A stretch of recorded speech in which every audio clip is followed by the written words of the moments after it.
Welcome to the Novel Analyst Podcast. I'm Jed Hearn, and each episode I analyze a story to help you become a better writer. Episode number 6. Neuromancer by William Gibson. 6 Lessons for Writers. Written in 1984 by William Gibson, Neuromancer is a cyberpunk sci-fi novel about a hacker recruited to infiltrate one of the world's largest megacorps. The novel invented the idea of the Matrix, created the term cyberspace, and won the Hugo, Nebula, and Philip K. Dick Awards. You get the picture, it's a big deal. And this book lives up to the hype. I went in with massive expectations because of all the amazing reviews I've read, but I also thought, hey, this book was written over 30 years ago, it won't really understand technology. They didn't even have the internet then. Oh boy, I was wrong. The story feels like it could have been published this year. With his presentation of virtual reality, artificial intelligence, and the corporation-dominated society of the novel, Gibson's prediction of the future is spot on. I loved this novel. It was one of the best things I read in 2017. And it's a masterwork that creates suspense from the first sentence and keeps it up all the way through. So if you haven't read it, definitely read it. And this podcast, rather than do my usual approach where I kind of pull out one key lesson and look at that in detail, because I like so many different aspects of Neuromancer, I've decided to cover 6 lessons that it teaches writers. Number 1. If you use a one-word title, make it unique. 90% of the time, one-word titles suck.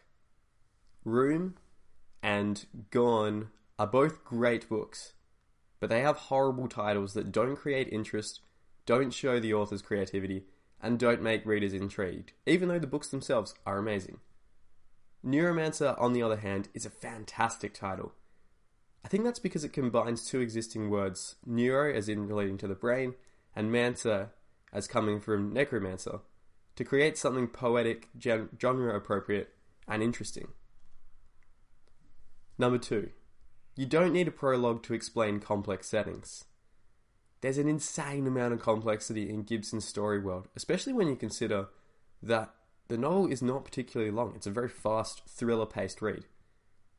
Gibson's got artificial intelligence, simulated reality, and a whole host of concepts that are still mind-boggling today, let alone when the novel was published in 1984.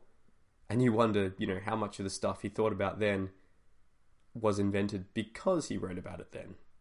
Always a bit of a chicken and the egg situation there. Now, a lesser author would have used a prologue to bring readers up to speed via an info dump. And look, I really don't like prologues. I just have strong feelings about them. Like, some prologues, I'm not denying, can be done well, and some authors use prologues to set up promises that you couldn't really establish in chapter 1. But for the most part, I dislike how prologues kind of have this really big expository backstory focus. And I think that goes back to, especially within the fantasy genre, a lot of people are like, oh, Tolkien used a prologue, therefore I must use a prologue and give everyone a detailed history of hobbits and this world. When really, most of the time, you can drip feed information throughout the story, which is what Gibson does. We learn gradually in Neuromancer about the technology of the world, and then about the societal structures, the backstories of the main characters, and more. This slow release of information, rather than a big info dump in a prologue, creates intrigue throughout the story, ramping up tension and delighting readers with fun reveals. Number 3. Use chapter 1 to make readers care. The goal of your story's opening is to make readers want to keep reading. You can do this by creating suspense or by showing an interesting story world. But for me, I know the thing that attracts me most as a reader, the best method I find is that to make readers care about your characters. Because when you care about characters, it's not really too important what they're going through, it's just them being interesting by themselves is enough to pull me through the novel. And Neuromancer really makes readers care about the protagonist, Case, by showing him as a down-and-out, struggling, unfulfilled man who sleeps in a coffin-sized capsule hotel and has drugs to survive. Sorry, has drugs to survive? I meant has to deal drugs to survive. That's a bit different. If Case was a wealthy, happy, and satisfied man, we'd find it hard to sympathise with him. Just because, he's kind of aloof, he's got things going for him. But by instead presenting us with a struggling character, it creates instant empathy for Case. Number 4. Make your characters flawed. Following on from my last point, if you want readers to empathize with your characters, you need those characters to be flawed.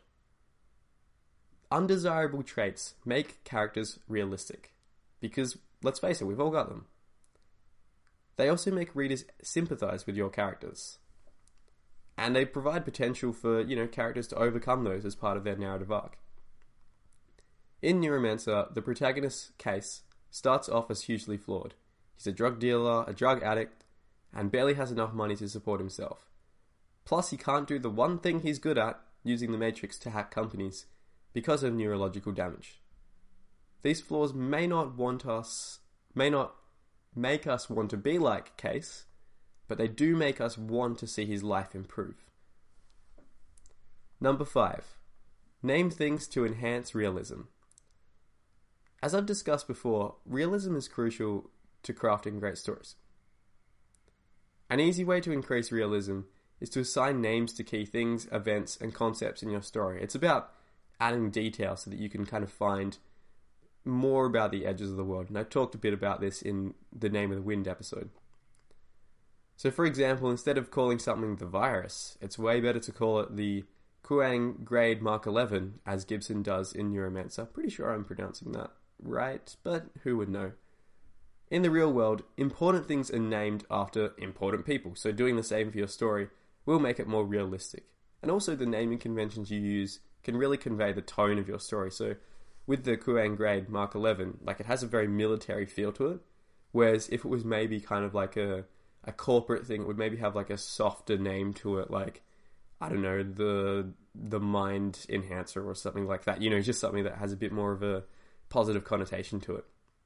If it was something named after like an important historical scientist or politician or figure, then you could use their surname for it. So thinking about different naming conventions is a great way to improve the realism of your story.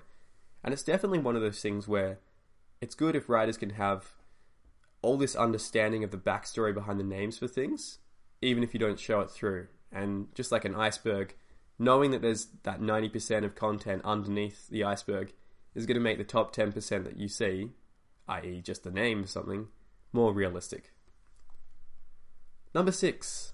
Give characters a ghost. I know what you're thinking, and no, I am not suggesting you write another Ghostbusters reboot. According to K.M. Weiland, whose website, which I'll put a link to in the show notes, is a fantastic resource that every writer should check out, a ghost is something in the past that haunts a character. For instance, if your protagonist is a university student who came second in the state shot put finals, his ghost is the fact that he failed to win the finals. Ghosts serve to motivate characters. For example, that shot put obsessed student's ghost might motivate him to train relentlessly to do better next time. In Neuromancer, every major character has at least one ghost. I'm not going to spoil them here, but if you've read the book, you'll know what events I'm talking about. As a side note, the reveals of these ghosts are some of the best scenes in the novel. Another reason why developing characters' backstories to include this majorly traumatic ghost is a good idea. Each character's ghost becomes the kernel that motivates them, and it creates sizzling conflict as different characters' goals collide. So, there's my analysis of Neuromancer. If you have any thoughts on Neuromancer, if you've read it and you thought it was good or not, and what other things writers should learn from the novel, I'd absolutely love to hear your thoughts, and you're going to hear how you can contact me with those in a moment. But for now, Neuromancer by William Gibson. Great novel by a great writer, genre defining, and has so many lessons for writers.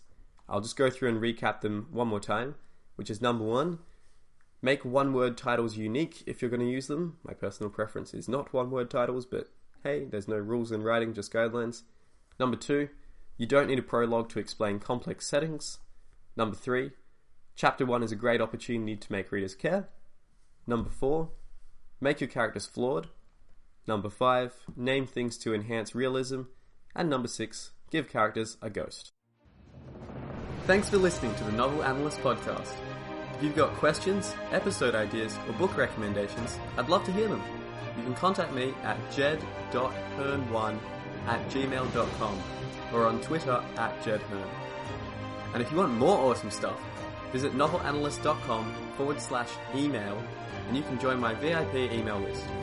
When you sign up, I'll send you tons of exclusive content, including think pieces on writing, writing tips I wish I'd learned sooner, the best books to improve your craft, and several short stories I've written, and maybe some longer stuff too.